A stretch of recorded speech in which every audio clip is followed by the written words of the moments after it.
Hey everyone, Value Add Mike here today to discuss why I don't like single family homes as an investment for me. For those who don't know, my name is Mike Taravella, Value Add Mike, and me and my business partners manage over $100 million in commercial real estate and specifically in the multifamily sector. And today I wanted to share why I don't like single family homes as an investment. So to be very transparent, I started my investing career with 2 single family homes. I think it was a great start.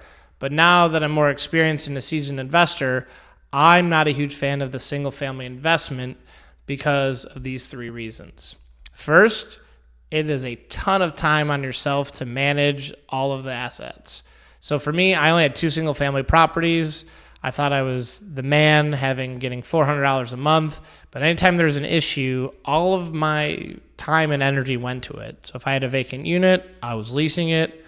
If it was fall, I would go and fix and rake up all the leaves and do the gardening, which was a pain. One of the biggest reasons why I left single family.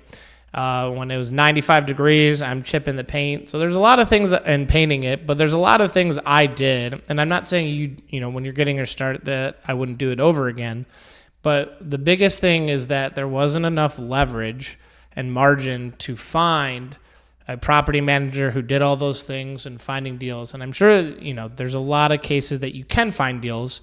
But for me, I'd rather spend most of my time calling brokers now or even investing passively in multifamily deals because you get the leverage of professional management. If it's a big enough deal, you get professional management on site.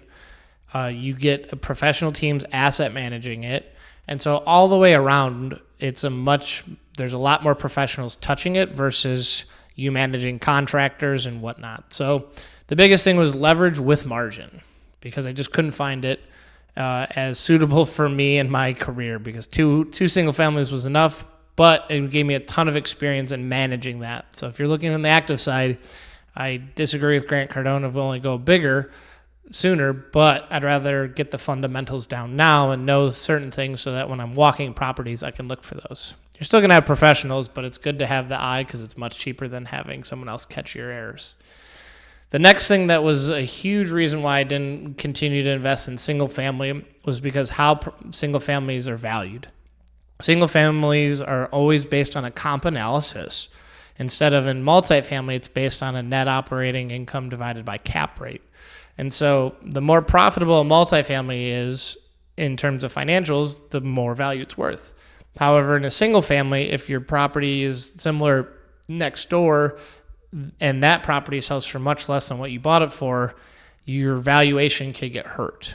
And so I'd rather be in control of my own destiny by understanding the rent, other income, managing expenses. So for me, that was a huge component on it because if we go through a downturn, my valuations aren't as fluctuating because I'm working on profitability versus worrying about my neighbor's property.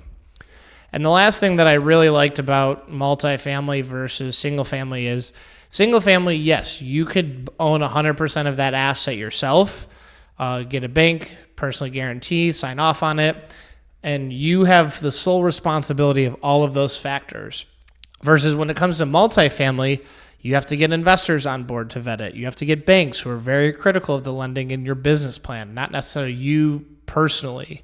I mean, yes, there is a component of having the net worth and liquidity, but the banks are scrutinizing what the property is performing and how it performs. There's property managers. There's more professionals in just terms of vetting that deal. And so I would rather have a ton of people vet the deal that are professionals than rather just go in blind and have a ton of blind spots going and buying a single family and not know what I'm doing. So the ability to have a ton of professionals, the valuation, and the biggest thing is leverage.